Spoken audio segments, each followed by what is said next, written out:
Good evening students. આપણે જોઈએ છે લેક્ચર નંબર 18, ડેટ છે 12/6/2020, સબ્જેક્ટ છે OCM, ચેપ્ટર છે ધંધાનું સ્વરૂપ, હેતુ અને કાર્યક્ષેત્ર. તેની અંદર આપણે ધંધાકીય પ્રવૃત્તિનું વર્ગીકરણ જોઈ ગયા. તો કે ત્રણ રીતે કરવામાં આવે છે. કયા ત્રણ રીતે? તો કે વેપાર, વાણિજ્ય અને ઉદ્યોગ. એની અંદર આપણે વેપાર અને વાણિજ્યને ડિટેલમાં સમજી ગયા છે. તો આજે આપણે વેપાર અને વાણિજ્ય વચ્ચેનો તફાવત શું છે એ જોઈશું. તો વેપાર એટલે કે નાણાંના બદલામાં વસ્તુ કે સેવાનું વિનિમય થાય છે, તેને વેપાર કહેવામાં આવે છે. વાણિજ્ય એટલે કે વેપાર ઉપરાંત વેપારની સહાયક સેવાઓ એટલે કે તેને વાણિજ્ય કહેવામાં આવે છે. વેપાર અને વાણિજ્ય એ તમારો કોમર્સ જે હોય, કોમર્સનું જે સ્ટ્રીમ છે તેના માટે તમારો પાયો છે. તમારે એ સમજવું જરૂરી છે કે વેપાર એટલે શું અને વાણિજ્ય એટલે શું. એટલે તમારે આ બે વચ્ચે અર્થ બી સમજવો જરૂરી છે, તેનો તફાવત શું છે તે પણ સમજવો જરૂરી છે. તો આજે આપણે વેપાર અને વાણિજ્યનો અર્થ, તફાવત એટલે કે બે જણનો તફાવત સમજીશું. તો એમાં પહેલો પોઈન્ટ છે, તમારે ત્રણ જ પોઈન્ટ યાદ રાખવાના છે કે વેપાર અને વાણિજ્ય ત્રણ રીતે અલગ પડે છે. કઈ રીતે ત્રણ રીતે અલગ પડે છે? તો કે પહેલું છે અર્થ. તો કે વેપારનો અર્થ શું થાય છે? તો કે વેપારનો અર્થ થાય છે નાણાંના બદલામાં વસ્તુ કે સેવાનો વિનિમય થાય છે, તેને વેપાર કહેવામાં આવે છે. દાખલા તરીકે આપણે કોઈક સ્ટેશનરીની દુકાનમાં એક ચોપડો ખરીદવા જઈએ છીએ. ત્યાં આગળ જઈને આપણે 10 રૂપિયા આપીને 20 રૂપિયા, 25 રૂપિયા, 50 રૂપિયા આપીને આપણે ચોપડો ખરીદીએ છીએ, તો તે વેપાર થયો ગણાય. તેવી જ રીતે આપણે ફ્રૂટવાળાની દુકાન જઈએ છીએ, પછી કપડાની દુકાન જઈએ છીએ, બરાબર. તો ત્યાં આગળ આપણે જઈને વસ્તુના બદલામાં અથવા સેવાના બદલામાં આપણે જે નાણાં ચૂકવીએ છીએ તેને વેપાર કહેવામાં આવે છે. સેવા આપણે સમજી ગયા છે કે આપણે બસમાં જઈએ અને બસવાળા આપણને બસમાં બેસાડીને આપણે જે જગ્યા પર જવું હોય તે જગ્યા પર પહોંચાડે, એટલે આપણને એ લોકોએ સેવા પૂરી પાડી. એ સેવા પરના બદલામાં આપણે એને શું આપવાના છે? નાણાં આપવાના છે. તેવી જ રીતે વીજળી કંપનીવાળા આપણને વીજળી પૂરી પાડે છે, તેના બદલે આપણે બિલ ભરવાનું છે, બરાબર. એટલે કે વેપારમાં નાણાંના બદલામાં વસ્તુ કે સેવાનો વિનિમય થાય છે. આપણે જ્યાં સુધી નાણાં ના આપીએ ત્યાં સુધી આપણા સાથે કોઈ વસ્તુ આપશે નહીં. એટલે કે નાણાંના બદલામાં વસ્તુ કે સેવાનો વિનિમય થાય છે વેપારની અંદર. વાણિજ્ય શું છે? તો કે વાણિજ્યમાં વેપાર ઉપરાંત વેપારની સહાયક સેવાનો સમાવેશ થાય છે. કાલે આપણે જોઈ ગયા છે કે વાણિજ્યમાં વેપાર ઉપરાંત વેપારની સહાયક સેવાનો સમાવેશ થાય છે. તો કે વેપારની સહાયક સેવાઓ કઈ છે? તો ચલો કાલના લેક્ચરમાં આપણે જોઈ ગયા છે એટલે ફરીથી જોઈએ. વાહન વ્યવહાર પહેલી હશે, સંદેશા વ્યવહાર, વીમો, વખાર, પછી શું આવશે? એજન્ટ, આડતિયો, બરાબર. આ બધી જે બાબતો છે શું છે? વખાર. તમારે યાદ રાખવાનું છે કે વાહન વ્યવહાર, સંદેશા વ્યવહાર, વીમો, વખાર, એજન્ટ, વખાર આવી ગયું તો બેંક રહ્યું. મોસ્ટ ઇમ્પોર્ટન્ટ વસ્તુ જ આપણે ભૂલી જઈએ છીએ. જ્યાં સુધી બેંક નહીં હોય ત્યાં સુધી આપણે આપણા વેપારના જે પણ નાણાકીય વ્યવહારો હોય છે એ નહીં કરી શકીએ. બેંક વગર આપણને મૂડી ભેગી થવામાં તકલીફ થશે. બેંક હશે તો આપણને ખાતું ખોલાવવા માટે, સેવિંગ ખાતું, કરંટ એકાઉન્ટ ખોલાવવા માટે જરૂરી છે વેપાર કરવા માટે, બરાબર. તો વેપારની સહાયક સેવાઓ કઈ છે? તો કે વાહન વ્યવહાર. તો કે વાહન વ્યવહાર કેમ સહાયક સેવા છે? તો કે વેપારની અંદર જ્યારે આપણી વસ્તુનું ઉત્પાદન થઈ જાય છે અને જ્યારે તેને વેચીએ છીએ ત્યારે એક જગ્યા પરથી બીજી જગ્યા પહોંચાડવા માટે વાહન વ્યવહાર જરૂરી છે, એટલે એ સેવા જરૂરી છે. સંદેશા વ્યવહાર. તો કે આપણું માલનું ઉત્પાદન થઈ ગયું તો તેના આપણે રેડિયો દ્વારા, ટીવી દ્વારા લોકો પાસે સંદેશો મોકલાવીએ છીએ કે ભાઈ અમે આ વસ્તુનું ઉત્પાદન કરીએ છીએ, આ વસ્તુ એટલી સારી છે, તમે તેને વાપરો, તેનો ઉપયોગ કરો, બરાબર. એટલે એમાં આપણો ઉપયોગ થશે સંદેશા વ્યવહાર. પછી છે વીમો. આપણા ધંધાકીય આપણે જે વેપાર કરીએ છીએ એ વેપારની અંદર આપણે બહુ મોટા પાયા પર વસ્તુનું ઉત્પાદન કરીને રાખીએ છીએ. તો ભવિષ્યમાં ધારો કે કંઈક આગ લાગી, વાવાઝોડું આવ્યું, સુનામી આવી, ભૂકંપ આવ્યું, તો આપણે શું કર્યું? તો કે વીમો લઈને રાખેલો હશે તો આપણને તેની ઇન્સ્યોરન્સની રકમ આપણને પાછી મળશે. પછી હશે બેંક. તો કે બેંક આપણને મૂડી ભેગી કરવા માટે આપણને લોન આપશે, બોન્ડ આપશે, બરાબર. પછી આપણા જે પણ નાણાકીય વ્યવહારો થતા હશે બેંકમાં થતા હશે, આપણે એક રાજ્યમાંથી બીજા રાજ્યમાં જ્યારે વસ્તુનો આપ લે કરીએ છીએ ત્યારે પણ આપણને બેંક ઉપયોગી બને છે. વખાર, આપણે જે વસ્તુનું ઉત્પાદન કરીએ છીએ તેનો સંગ્રહ કરવા માટે વખાર જરૂરી છે. અને એજન્ટ એટલે કે સેલ્સમેનો એટલે કે આપણા જે એજન્ટ હોય છે તે આપણી જે વસ્તુનું ઉત્પાદન કરીએ છીએ તેનો એ લોકો બળાવો કરે છે, દરેક જગ્યા પર તેનો ફેલાવો કરે છે, એના માટે આપણે એજન્ટ બી જરૂરી છે.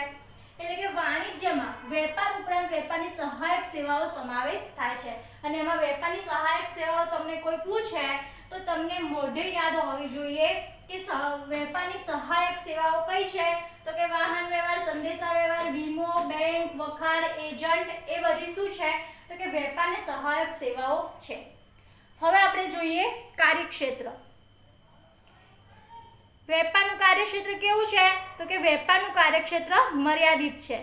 તો કે વેપારનું કાર્યક્ષેત્ર કેટલા સુધી મર્યાદિત છે, એટલે કે વેપારનું કાર્યક્ષેત્ર ધંધાકીય એકમની અંદર આપણે જે વસ્તુનું ઉત્પાદન કરીએ છીએ ત્યાં સુધી વેપારનું કાર્યક્ષેત્ર મર્યાદિત છે. આપણે કોઈ વસ્તુનું ઉત્પાદન કર્યું, તેનું વેચાણ કર્યું, ત્યાં સુધી વેપારનું કાર્યક્ષેત્ર મર્યાદિત છે.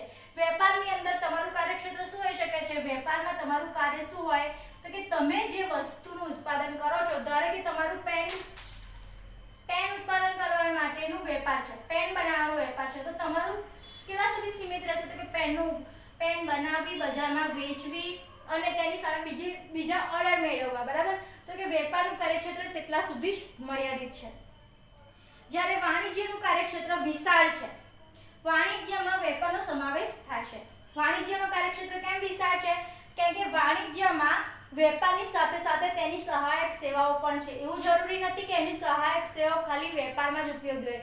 વેપારની જે સહાયક સેવાઓ છે એ દરેક જગ્યા પર ઉપયોગમાં લેવામાં આવે છે. વાહન વ્યવહાર, સંદેશા વ્યવહાર, વીમો, વખાર બધું, બરાબર.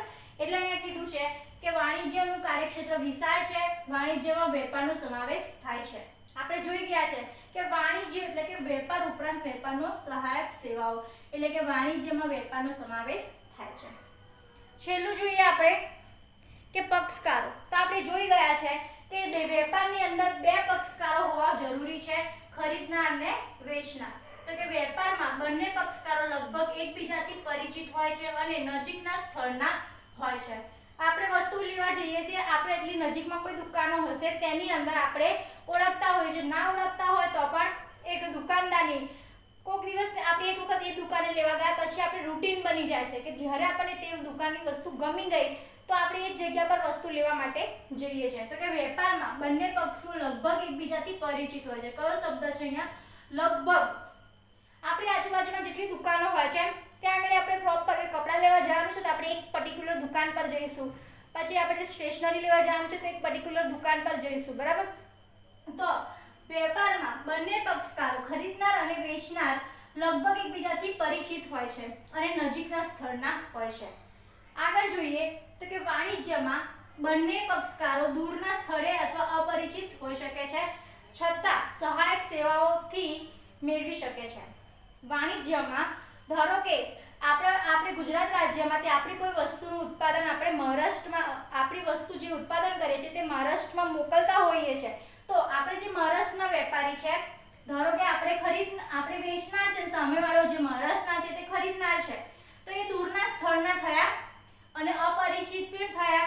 પણ આ બધા વચ્ચે આપણે કેવી રીતે કોન્ટેક્ટમાં આવીએ છીએ, તો કે સહાયક સેવાથી કોન્ટેક્ટમાં આવીએ છીએ કે સંદેશા વ્યવહાર દ્વારા આપણે તેમને વાત કરી શકીએ છીએ, વાહન વ્યવહાર દ્વારા આપણે ત્યાં આગળ આપણી વસ્તુ પહોંચાડી શકીએ છીએ, બેંક દ્વારા આપણે નાણાકીય લેવડ દેવડ કરી શકીએ છીએ અને વીમા દ્વારા કે રસ્તામાં આપણે જે વસ્તુ મોકલી છે તેનો એક્સિડન્ટ થયો, એ માલ ઊંધો પડી ગયો, વરસાદ પડતો પલળી ગયું, બરાબર, આગ લાગી ગઈ, ત્યારે આપણને વીમો કામ લાગે છે, બરાબર. અને એજન્ટ આપણી જે વસ્તુનું બીજા રાજ્યોમાં વેચાણ થાય છે તેમાં મુખ્ય ફાળો કોનો હોય છે, એજન્ટનો. એટલે અહીંયા શું કીધું છે કે વાણિજ્યમાં બંને પક્ષકારો દૂરના સ્થળના અપરિચિત છતાં સહાયક સેવાઓ મેળવી શકે છે. સહાયક સેવાઓ દ્વારા તે લોકો વસ્તુ મેળવી શકે છે. તો આજે આપણે જોયું વેપાર અને વાણિજ્ય વચ્ચેનો તફાવત. એમાં 3 પોઈન્ટ યાદ રાખવાના છે, અર્થ, કાર્યક્ષેત્ર અને પક્ષકારો. તો કે અર્થ એટલે તમે જોઈ ગયા છો કે નાણાંના બદલામાં વસ્તુની વિનિમય થાય છે તેને વેપાર કહેવામાં આવે છે. વાણિજ્ય એટલે કે વાણિજ્ય ઉપરાંત તેની વેપારની સહાયક સેવાઓ. કાર્યક્ષેત્ર તો કે વેપારનું કાર્યક્ષેત્ર મર્યાદિત છે, એના દુકાન કે એના જે ઉત્પાદન ક્ષેત્ર સુધી જ મર્યાદિત છે, જ્યારે વાણિજ્યનું કાર્યક્ષેત્ર વિશાળ છે. કેમ કે તેની અંદર સહાયક સેવાઓનો સમાવેશ થાય છે. ત્રીજું જોઈએ તો કે પક્ષકારો, તો કે એમાં બંને પક્ષકારો લગભગ એકબીજાથી પરિચિત હોય છે, નજીકના સ્થળના હોય છે. વાણિજ્યમાં બંને પક્ષકારો દૂરના સ્થળના અને અપરિચિત પણ હોઈ શકે છે, છતાં સહાયક સેવાઓ દ્વારા તે લોકો એકબીજાને વસ્તુની આપ-લે કરી શકે છે. બરાબર. આઈ હોપ તમને આ લેક્ચરમાં સમજ પડી હશે. ના સમજ પડી હોય તો તમે મને કોમેન્ટ દ્વારા પૂછી શકો છો, પર્સનલ ચેટ પણ કરી શકો છો અને કમેન્ટ આપી શકો છો. અને જો તમને આ લેક્ચર પસંદ આવે તો શેર કરી શકો છો અને નોલેજની એપને સબસ્ક્રાઇબ કરી શકો છો.